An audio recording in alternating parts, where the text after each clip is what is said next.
Hoje a gente vai falar um pouquinho sobre a América Inglesa, ou a colonização da América Inglesa. Nós até agora já falamos sobre a colonização da América Espanhola, falamos um pouquinho sobre a colonização da América Portuguesa, e agora chegamos ao momento de falar da América Inglesa, a colonização desse território que vai dar origem, posteriormente, ao que a gente conhece hoje por Estados Unidos da América, depois da Revolução de 1776, que vai então desmembrar essa colônia do domínio do Império Britânico. Beleza? Então hoje vamos falar um pouquinho sobre como é que se forma as 13 colônias, como é que esse território que está localizado na costa leste dos Estados Unidos, ela então vai ser ocupado e depois vai ser transformado até então se transformar nas 13 colônias. Beleza? Segue comigo. Vamos então pensar na Inglaterra antes dessa aventura colonizadora. Antes de entender o que aconteceu na América, nós temos que entender qual é o contexto da Inglaterra nesse momento para permitir a viagem de colonos da Inglaterra para o Novo Mundo, para a América do Norte. Então vamos lá. O processo de colonização do Novo Mundo, da América Inglesa, ele foi tardio em comparação com os países ibéricos. Se você, por exemplo, comparar, a gente percebe que o Portugal começou seu processo de colonização na América do Sul em 1530. A Espanha começou em 1520 e na Inglaterra só vai começar seu processo de colonização a partir de 1620, 1600 e pouquinho, ou seja, só um século depois. Então, quais são os motivos que nos ajudam a entender quais são as razões desse desenvolvimento tardio? Primeiro deles, conflitos externos. A gente vai ter, ao longo de todo o século XV e do século XIV também, na Inglaterra, na França e em alguns outros países, conflitos de natureza externa desse país com outros países da Europa. Por exemplo, nós temos a Inglaterra envolvida em vários conflitos da chamada Guerra dos 100 Anos contra a França. Isso é muito interessante de perceber. Ao mesmo tempo, temos conflitos internos. Nós vimos e já estudamos em relação à América, revoluções inglesas, que nós temos um processo muito complicado, né, de guerras religiosas, de guerras políticas dentro da própria Inglaterra nesse momento, que vão gerar um ambiente muito, digamos assim, muito complicado para que o Estado inglês ele investisse numa colonização dessa natureza, ou seja, numa colonização de natureza, num empreendimento tão custoso desse, como seria bancar uma colonização em outro continente. Tranquilo? Porém, desde o século XV, final do século XV, que nós já tínhamos expedições inglesas em direção à América, expedições de exploração, digamos assim. Então, por exemplo, nós tivemos explorações em 1584, 1585 e em 1587 nós temos a fundação da colônia da Virgínia na América do Norte. Porém, é só a partir do século XVI que a gente vai começar a perceber essa colonização realmente assumindo proporções constantes e periódicas, e é realmente a partir do século XVI, início do século XVI, que nós temos, a partir de 1601, 1610, que nós temos esse processo de chegada massiva de colonos ingleses no novo continente, na América. Tranquilo? A América do Norte, isso é importante notar. Se você estudou expedições, as grandes navegações, você percebeu que o mundo, quando começou as grandes navegações, ele foi dividido entre a Espanha e entre Portugal. E o tratado que vai dizer até onde era território português e até onde era território espanhol era o Tratado de Tordesilhas. E pelo Tratado de Tordesilhas, vocês observam que, na verdade, 95% da América pertencia em tese à Espanha.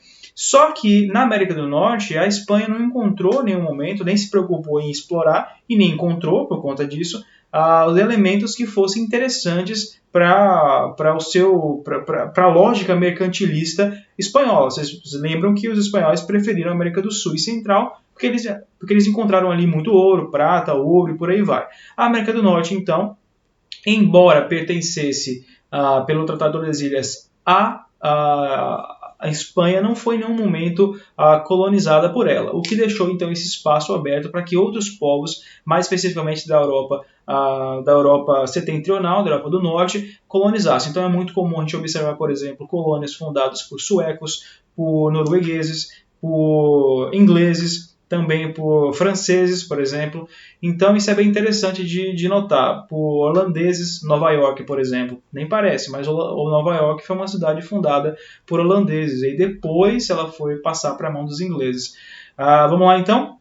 Jaime I, um dos reis da dinastia Tudor dentro da Inglaterra, ele vai começar esse processo de ocupação das terras americanas. E atuaram nesse projeto empresas de iniciativa privada, como por exemplo a chamada Companhia de Plymouth e a Companhia de Londres.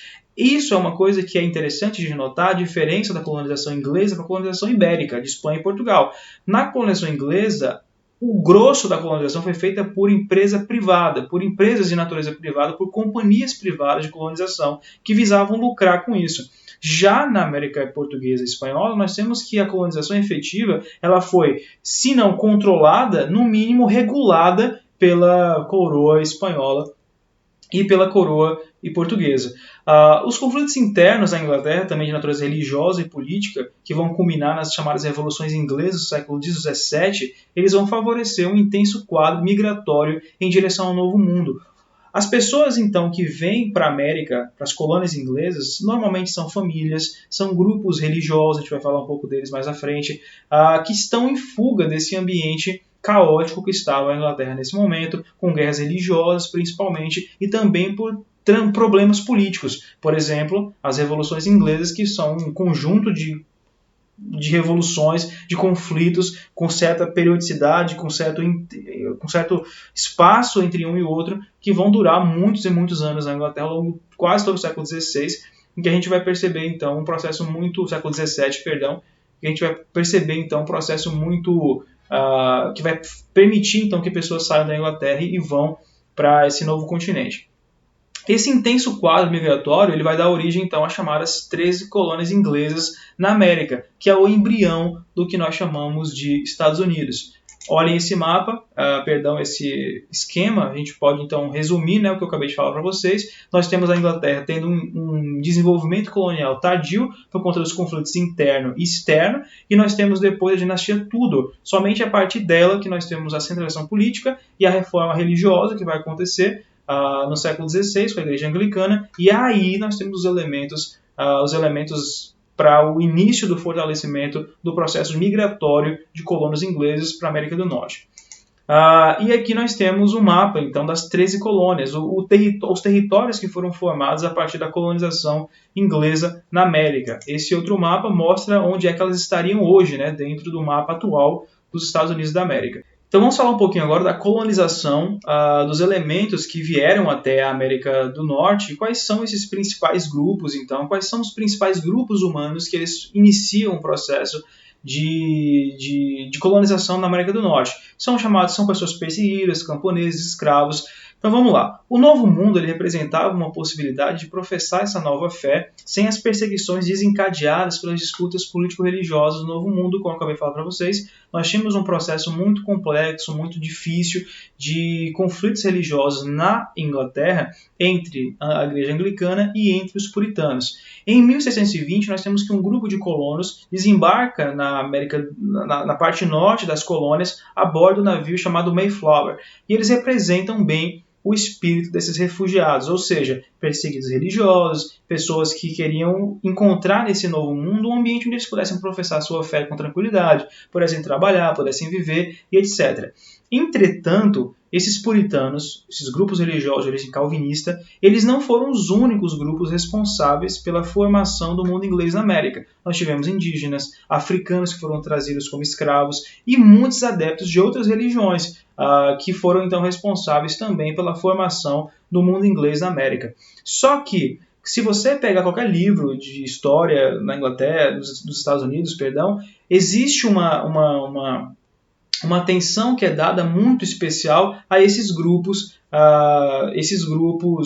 como eu posso colocar, puritanos. Por quê? Porque é a partir desses grupos que vão ser formados uma espécie de mito fundador dos Estados Unidos, em torno daqueles trabalhadores que vinham fugindo, buscando liberdade religiosa, enfim, que é um mito construído posteriormente e que acabou ignorando que os Estados Unidos não surgiram somente da chegada de puritanos, mas também de outros grupos sociais, grupos étnicos também, que chegam para fazer essa nova terra, para criar esse novo mundo e por aí vai. Outra coisa que é muito interessante é que quando nós falamos de América do Norte e dessa presença puritana na América do Norte, é bastante interessante perceber que a noção puritana, a noção religiosa do certo e do errado, do bem e do mal, das trevas e da escuridão, elas vão ser base, digamos assim, do pensamento que nós temos hoje nos Estados Unidos. Se nós pudéssemos fazer uma arqueologia, eu diria, do pensamento estadunidense hoje, individualista, que tem aquela noção de você achar que eu sou o único país que importa no mundo, os demais países não são tão importantes. Enfim, eles têm muito essa noção e eles são bastante... eles tem origem no pensamento puritano, que dividia o mundo entre bem e mal, entre certo e errado. É um mundo maniqueísta, né, que tem sempre um lado ou outro, não tem muito meio termo. Então o pensamento social, digamos assim, a mentalidade do povo americano, ela vai se desenvolver a partir dessa conjugação entre o interesse religioso, o individualismo religioso, entre o pensamento também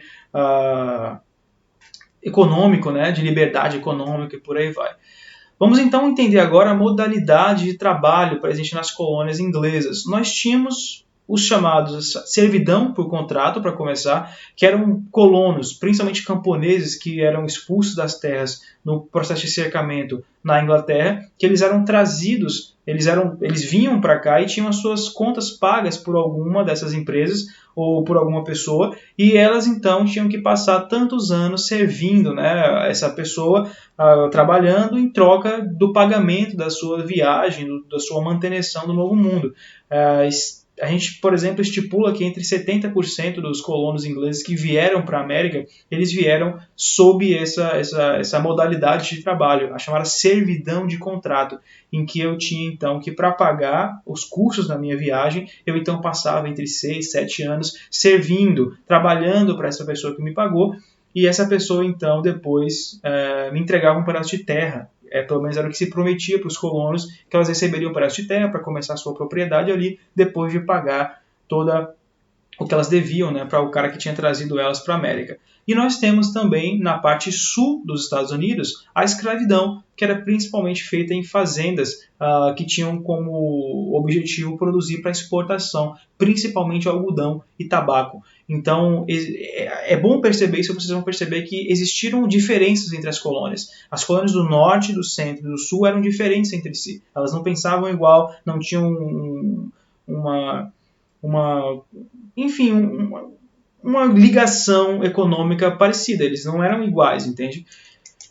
Vamos então falar dos colonos dos indígenas. A terra em que desembarcaram esses colonos americanos de todo gênero, ela não era desabitada, nunca foi. Vocês estudaram e viram que a América ela era povoada do Alasca à Argentina. A gente não tinha um território despovoado. E até, né, como falamos um pouco, que essa noção de descobrimento da América ela está errada. A América não foi descoberta, a América foi invadida, ela foi conquistada pelos europeus. Centenas de nações indígenas habitavam a América do Norte, de vários tipos, com diferentes graus de sedentarização. Esse processo de colonização, então, os afetou diretamente. Por quê? A organização social deles foi afetada, as doenças trazidas foram afetadas, dizimaram boa parte da população da América do Norte também. No geral, esses povos eles eram caçadores, coletores, eles se organizavam em diferentes graus de sedentarização, alguns totalmente nômades, outros seminômades, outros grupos sedentários até certo ponto. Então, eram tantos povos, a diversidade era tanta na América do Norte, que a gente não tem como dizer, olha, os indígenas norte-americanos eram de tal jeito. Eles não eram de tal jeito. E cada grupo tinha uma característica bem específica. O que se percebia com muita naturalidade em relação à ligação deles com a natureza, era visível a religiosidade que era baseado nessa ligação que se fazia com a natureza. Era uma religião de base animista, eles praticavam rituais xamanistas, totêmicos, adoravam força da natureza, acreditavam na ação cotidiana dos espíritos dos animais, das árvores.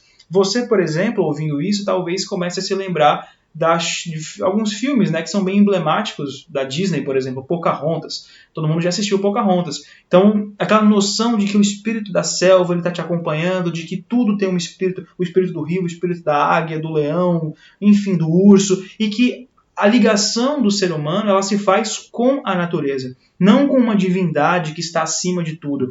A própria natureza para esses povos era a divindade.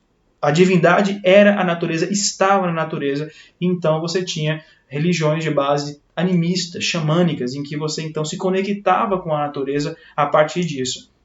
Esse mapa para vocês está mostrando um pouco a divisão, né, geográfica ali dos principais povos nesse momento em 1500 na América do Norte. Percebam como eram vários e que inclusive muitos estados americanos eles hoje recebem o nome das antigas tribos que habitavam ali. Nós temos como exemplo Delaware, temos o Kansas, que é mais que eu estou vendo ali, temos, enfim, vários outros países na América do Norte que recebem nomes em homenagem a povos indígenas, não?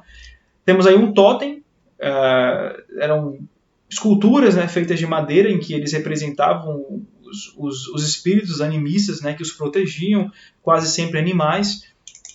E aqui algumas fotos que, detalhe, essas fotos não quero que vocês pensem que são fotos de povos indígenas do século XVI, não tinha foto nessa época ainda, mas é uma forma de vocês mais ou menos entenderem, né, perceberem como eles como se pareciam, como era a composição mesmo, né, física desses nativos americanos, enfim. Vamos lá então. Os colonos europeus eles não reconheceram os nativos como semelhantes. A gente viu que nenhum dos países que colonizaram a América do Norte, eles reconheceram em nenhum momento os indígenas como semelhantes deles.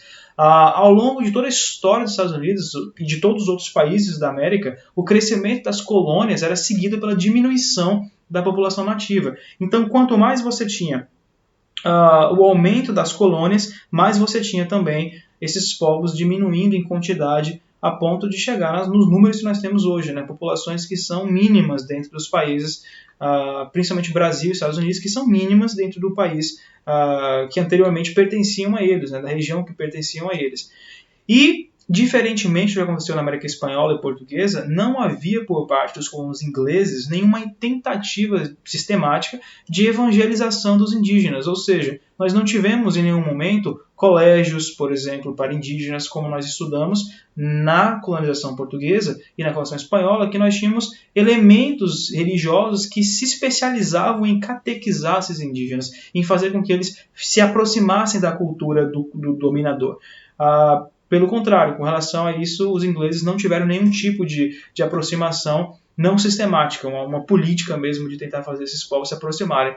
E isso favoreceu ainda mais o distanciamento e a negação da humanidade dos indígenas. Ou seja, para além do fato de eles terem culturas diferentes, de eles serem muito diferentes fisicamente, a religião os afastava ainda mais. Então, ao longo de toda a história dos Estados Unidos, os povos indígenas sempre foram vistos como os bárbaros, sem religião, enfim, e era negado a esses povos a humanidade. Eles não eram humanos, totalmente humanos, para esses colonos. E isso era o que muitas vezes justificava e nos permite entender por que é que eles eram tão maltratados em vários momentos. Eles eram vistos como animais, essa é a grande verdade, pelos colonos europeus.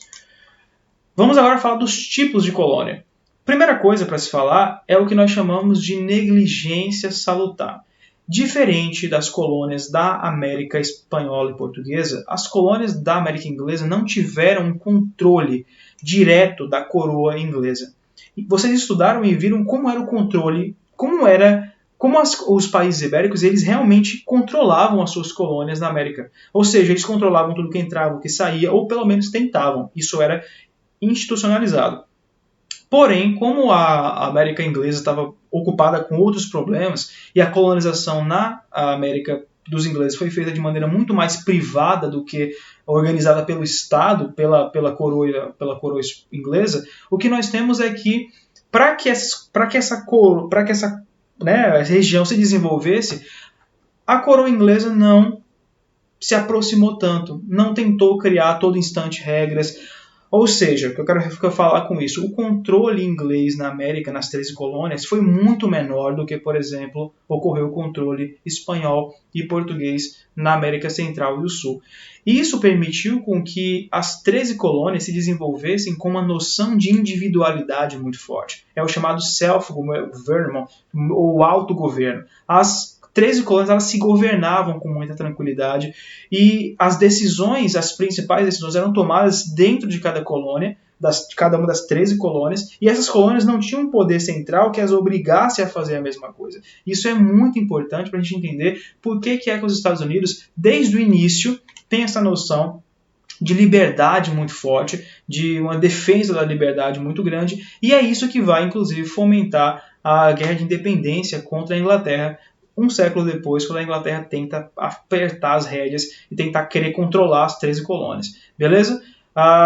E, embora com características muito semelhantes às 13 colônias da América do Norte, inglesas, a gente pode distinguir elas em 3 grupos muito em questão da localização geográfica, as colônias do Norte, do Centro e do Sul. Vamos falar então um pouquinho sobre cada uma dessas 3 agora. Nós temos as colônias do Norte, que elas tinham um inverno bastante rigoroso, uma agricultura de subsistência, quase sempre a mão de obra era livre, o trabalho escravo foi muito reduzido e uma economia de manufatura e comércio muito forte. Nas regiões do norte, como o trabalho livre era muito forte e como não existiam terras tão férteis, digamos assim, essa região logo desenvolveu uma tendência a manufaturas, a fabricar mercadorias e a comercializar elas. As colônias do centro elas tinham terras mais férteis, tinham um clima temperado, uma economia agrária e um comércio interno bastante dinâmico. E as colônias do sul elas tinham terras mais férteis, o clima era muito quente e a economia era estritamente agrária. Ou seja, lá se desenvolveu o que nós chamamos de sistema de plantation, de grandes fazendas, de grandes grupos que plantavam um determinado gênero para especificamente exportá-las para o exterior. A mão de obra, então, nesses grandes latifúndios, nas plantations, nas grandes plantações, ela é quase sempre escrava e era sempre uma plantação em monoculturas, ou seja, eu plantava só uma coisa visando o mercado externo. Muito parecido com o que nós tivemos aqui no Brasil em relação ao açúcar, a cana-de-açúcar. Beleza? Então, essas são as 3 características específicas das colônias. Então, as colônias do norte, bastante ligadas ao comércio e às manufaturas. As do centro, com terras férteis e um comércio interno muito forte e uma economia interna muito forte. E as do sul, terras férteis, clima quente e sistema de plantation e o escravismo muito forte. Beleza?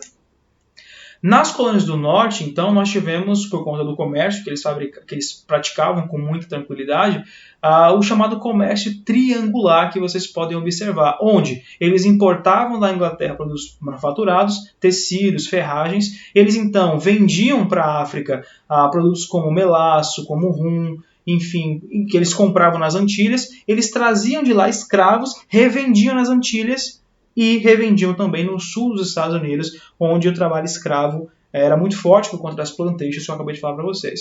Então, o comércio triangular ele vai marcar bastante esse processo de comércio, né, das colônias do norte e do centro dos Estados Unidos, que por conta das condições que eu acabei de falar para vocês, elas então se fortalecem e se desenvolvem muito nesse comércio. Lembrando que a Inglaterra, por conta dos problemas que tinha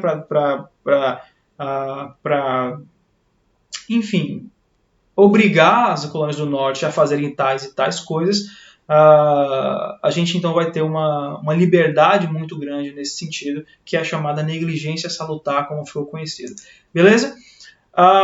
Por hoje a gente fica por aqui, é o principal para os nossos estudos hoje, e é isso. Qualquer dúvida, vocês mandem um e-mail ou digitem algum comentário aí embaixo e a gente tenta responder. Beleza? Valeu!